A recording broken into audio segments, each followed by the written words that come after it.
It was definitely something that I haven't seen before because like playing against AI feels like it feels something that's really similar to like the feeling of going into uncharted territory. It is definitely more challenging than other CCG games that I've played, but it's also quite interesting because it feels kind of like the three garden method where you just like focus on three gardens at the same time.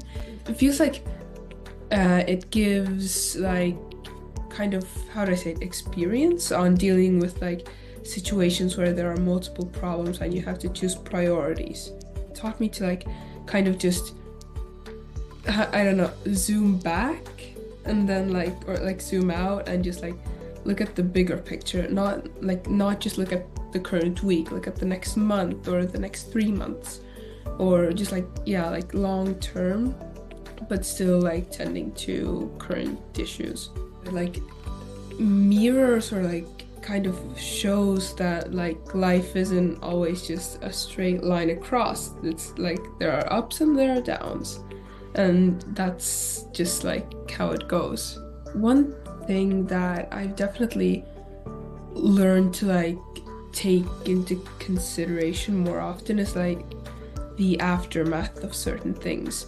For example, in Elowyn, if you put down a card, then there will be a consequence to putting a card down. Like, depends on what card it is, of course.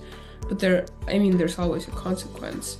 And then it kind of made me think more that like, okay, if I don't do this now, then what would be the consequence? Or like, if I do this now, then what's the consequence after that?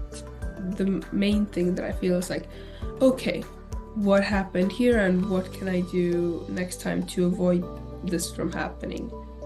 I'd say that decision making in competitive situations is like, it's like insanely like it's ruled by emotion for the most part, because I think it's like some flight or fight response where it's just like you don't know if you need to play the long game or just like absolutely destroy the other party that's in like this like competitive setting. But yeah, I definitely would say that it helps like I think it would help like younger people as well, like people that are younger than me, that like to just learn that in competitive situations it's perhaps best to just like take a moment and just calm down and then decide like the best course of action. I would definitely recommend it as a learning tool because it's like, if I don't know if it's the right way to put it, but it's like learning, but it's disguised like in a good way. Like it's not like you're reading a textbook, like it's an actual game, but it's not like Uno or any other like card game. It's like you need to actually like think more than to just like have this end goal of winning. It's like, what about the tree? What about the clock?